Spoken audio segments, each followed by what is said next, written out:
Hello and welcome along to another episode of this FM19 story, part of the furniture with me, Daniel. It's season 6, episode 9, and today we're at Wembley for the Checkatrade Trophy Final. It's the two highest clubs in League One pitting their wits against each other to add a trophy to the cabinet. So let's see if we can get the result today. We've got a little bit of bad news in the sense that Simiu's on international duty. He would have been our backup centre-half on the bench, but Aaron Davis comes in for him, no problems. They've got a few players cup-tied and injured, Shrewsbury, so that may help us a little, but what won't help us is the form we've come into this game in. So if we go and have a look at the schedule, you were obviously with me for that Liverpool Cup tie. We did follow it up with a 1-0 win at home to Cheltenham, a controlled performance in which Armando Broja got the winner. Then away at Maidstone we drew 2-2. We were 2-0 up after 4 minutes, things were looking rosy, but in the second half Maidstone's 4-3-3 caught us out. They've got some really good strikers at the club and they managed to get back into it as a result. We then lost at home to Scunthorpe in midweek. We rotated the whole side with the exception of Williams and Bass, who we had to play due to injuries elsewhere, especially to backup players and with Simiu on international duty. So we knew there was a risk we weren't going to win that game, but I wasn't expecting to lose it and play so poorly. So there are a few problems coming into today, but there's a couple of positives as well. We'll mention those as we go to look at the lineup. So let's go and see. We're very slight favourites. We come into this in inconsistent form, and I think it's fair to say Shrewsbury are probably edging it on that. They've won 3 of their last 4 and are unbeaten, whereas we've lost a couple, although one of those was against Liverpool. If we look at the lineup, we've done all the usual things we can. We're not changing our tactical mentality. We've got all of our first 11 in there, as familiar with the tactic as possible, including Kenlock coming back in at left back, where he's a lot more confident. We're trying to get McCabe lots of football now we're clear in League One, but we don't want to overdo it too much. We were almost risking a fine for the final because we rested so many players in the last game. We would have actually been fined not for playing a strong enough team, even though we would have been playing our first 11. And even though we've got to the final of this competition, we've already been fined once for that. Although that time it was in the group stages and it was very much because we were resting people.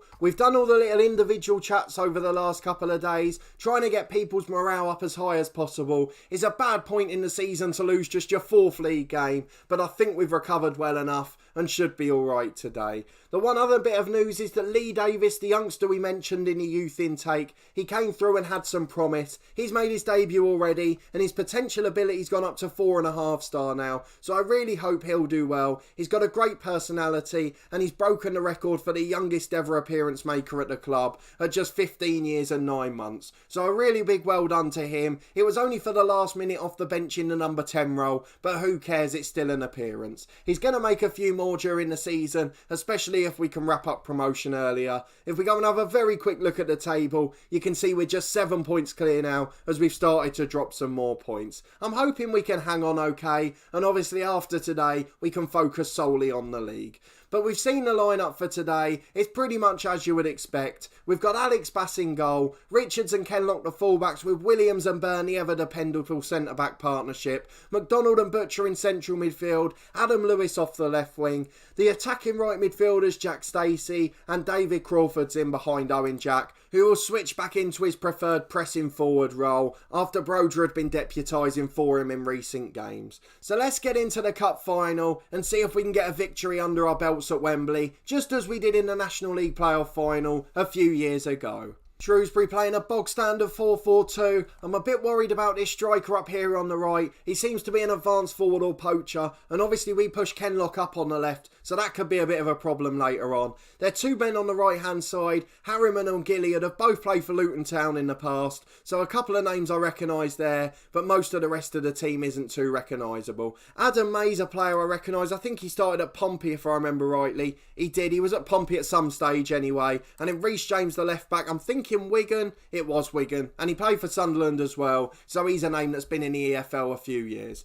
But let's go and talk to the lads. We're not going to say nothing, as Sean Taylor says. What could be worse when the lads are anxious before a big cup final than to just sit there in silence? We're certainly going to go and tell them to prove a point. They're all motivated bar a couple, and let's go and get into our tunnel interview. We don't care about Shrewsbury players, to be perfectly honest. The team knows what's expected of them, and look at that, a very empty Wembley today. Let's hope a lot of our fans are hidden somewhere. James has got the ball at left back for Shrewsbury. Long over the top towards Mullock, the striker we already mentioned, but they bring it down well between Kenlock and Williams, and it's cleared away. Lewis finds Crawford, our first attack of the match, just 90 seconds in, but Crawford goes for his naming lights, and he's absolutely skied it. 5 minutes gone though, and we've had a shot at least, although Shrewsbury are now coming forward with a set piece. We've managed to get it away, but only as far as Collinge. Now May in the middle of the pitch. He's got time. Can we intercept it? We can't. It's long over to Mullock. Hits the bar and the rebound's in. And after just 5 minutes, we're behind. And it's an unlucky rebound.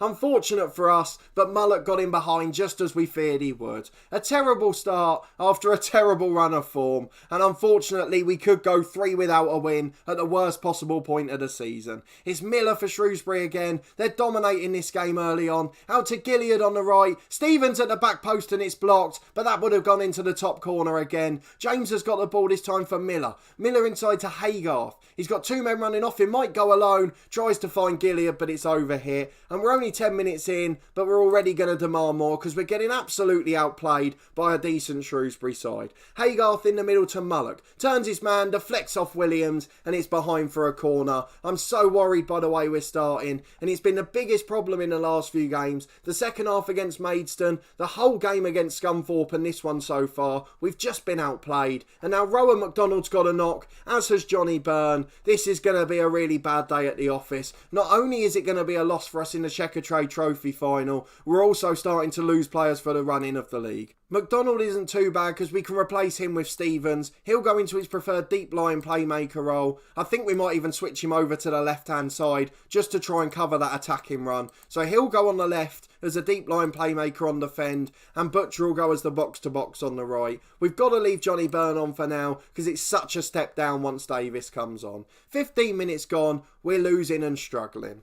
We've got a long throw on the left. Let's get a set piece back into the game. Byrne flicks it on, heads away to Butcher. Stevens puts it in, but he's offside. And unfortunately, we finally created a chance and then wasted it by getting into an offside position. Shrewsbury've got a corner now. Free header for Miller. Luckily, it's off the line by the injured Byrne. Stevens on the right hand side to Gilliard. He crosses it, but it's cleared by Lewis. And now Owen Jack can produce a bit of magic. He's had no service so far, but he's charging down the right. But he's been intercepted by James, who clears it out for a throw-in. We've got to try and cause some danger from them, otherwise this is going to end in defeat. We're still getting outplayed. It's James with a free kick for Shrewsbury. It's just over and we're going to drop back to balanced because we're really struggling in this game so far. We've been clearly outplayed, which is something you can't often say for us this year. Just a minute to the break though, and it looks like we're going in behind. There is the half-time whistle. We're probably quite lucky it's only 1-0. We're going to really lay into the lads, assertively tell them to show us something else. They're mostly motivated, but they said that at the start and didn't produce anything.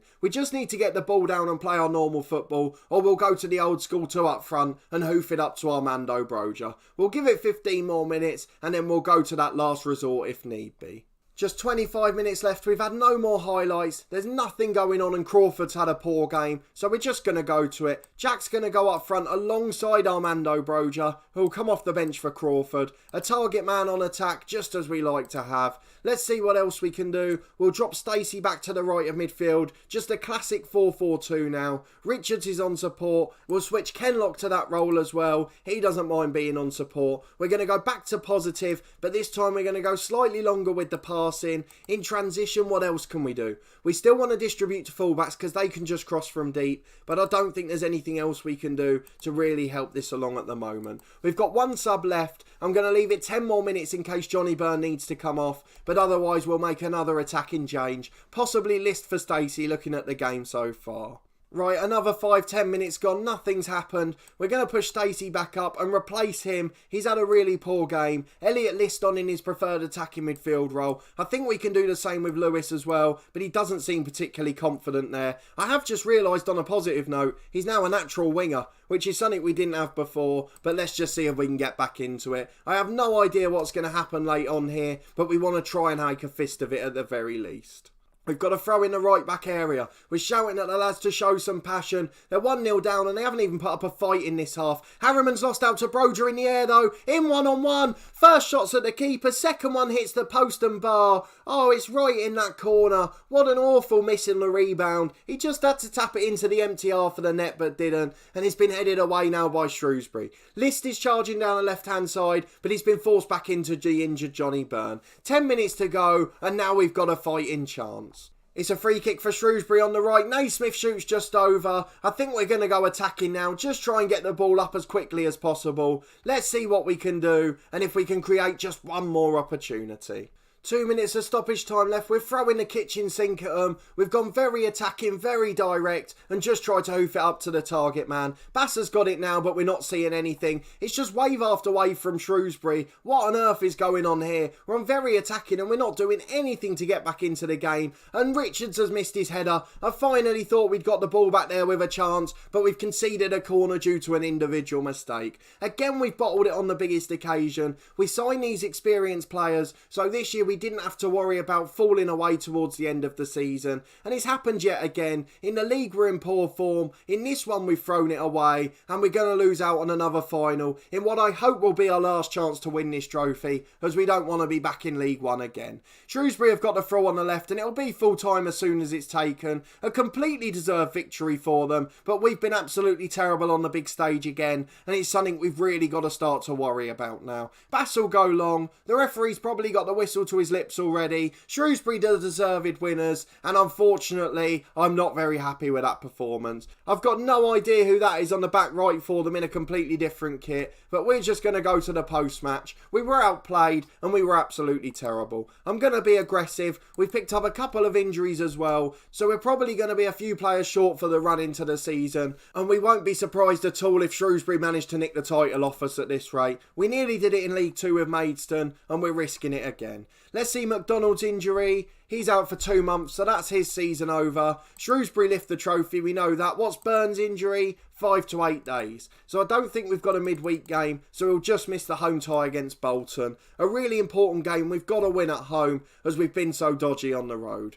Torquay received 55,000. It all adds up, but it would have been nicer to win a competition. We've slammed the team, and rightly so. The squad have had a payout. They don't deserve anything for that final performance. I should have probably stuck with the backup players. They would have put up more of a fight in this one. The review, Shrewsbury were the overachievers, but then they're overachieving in League One as well. Jack Stacey got the most assists in the competition, and Manchester United under-23s disappointed. No under-23 sides reached the semi-finals, which is a good thing for the competition at least. The top scorer was Rory Roberts of Crewe Alexandra. They always produce good youngsters, although this one's on loan from Bristol City. Let's go and have a quick look at the schedule for what we've got left this season to see how we might finish off. The final game of the season's at home to my beloved Luton Town, so maybe they'll do me a nice favour on that occasion. They're in mid-table, they've got nothing to play for, and hopefully that will remain the case then. Bolton at home are next up. Where are they? They're directly above Luton in mid-table. Swindon and Yeovil, 2 away games back-to-back. Swindon are mid-table. Yeovil are as good as down. And then Peterborough and Portsmouth, they're 2 before the final day of the season. They're fighting it out for the final relegation spot. So in theory, we've got an easy run in. We're not playing any sides above 11th place in the league. But the way we're playing at the moment, I wouldn't count anything a home banker. So we'll see what happens in that one, and we'll be back for the final day of the season, where I hope it'll just be an easy episode celebrating a title, but at this rate it could very much be a decisive one. We've already had a long season due to our runs in the FA Cup and this trophy, so if we do go to the playoffs, it will be a very long season, and if we do fall away and finish third now, it's almost certain we won't get promoted. But we're still in pole position, we've got a good run in, a good side, and we've just got to make sure we can stumble over the line somehow. We'll do a team meeting during the week, and hopefully that will cheer them up. If we go back to our squad, because we've obviously lost a couple of players today, one of the big concerns is that we've got to put one of the centre-halves in for Byrne. Whenever it's not Williams and Byrne, we look suspect. The 2 games we drew 3-3 earlier last month, they were both with Aaron Davis at centre-half. Simeon will probably come in, but whether he's fit after international duty, I won't know yet. I am contemplating going to 2 up front, because when things have got tough, David Crawford's been absolutely awful. He's really struggled over recent games, had 1 or 2 good ones, and then 5 or 6 terrible ones. A really good prospect, but maybe it's just a bit much for him at this stage. He made his Northern Ireland debut as well, so you'd think he'd be riding high on the crest of a wave, but it seems to be that he thinks he's made it now and he can just relax a little, which obviously isn't the case. We've also got to start thinking about preparing for the summer as well. Once we know which league we're going to be in, if it is the Championship, we've got a huge amount of this squad we'll need to regenerate. The first team is largely pretty strong, but there's 2 or 3 positions we really need to strengthen if we're going to stay up next year. Looking at right back for Richards, central midfield for Rowan McDonald when his loan expires. Stevens is a good signing, but he won't be good enough for that league. And then we've got to think about the wings as well. Stacey started to struggle a bit towards the end of the season. Loads of the reserves aren't good enough. The likes of Moncur, Darcy, Weir, they're all going to be on their bike, as are probably List and Chapman. Shay Facey's contract expires, so I've got a lot of work to do and a little bit of panicking to do first. Combined with that, we've got to try and get our new stadium if we go up. That's going to be difficult, not financially, but the planning process means we may need to sell some of our star players. You can see 3 or 4 of them are wanted already, so it's going to be a very long into the season and then a very difficult summer. But all of that can only be looked forward to if we manage to secure promotion. So join me in a couple of days' time to find out if we can do that on the final day of the season. Hopefully it'll already be done and dusted, but if not, we're going to have a very tense atmosphere for that one. But if you did enjoy this episode, please put a thumbs up on the video as always. Let me know down in the comments what you thought of that performance in the final. Is there anyone in the starting lineup you think I should be worried about, or was it just one of those days after a little sticky spell near the end of the season? Subscribe to the channel for daily FM19 content from my 2 long-term stories, this one part of the Furniture with Torquay, and our other series, The Head Coach, where we're currently at Barnsley and have just started a brand new season, so go back and catch up with yesterday's episode, full of transfers on our first game if you haven't seen it already. There's also weekly content from my FIFA 19 lower league career with Crew Alexandra. We've had a big FA Cup run in season 3 of that one, including a couple of games against Liverpool, the same team we obviously played in our FA Cup run in this one. But a massive thanks for watching and your continued support with the series as always, and we'll see you next time for the crucial end to the season.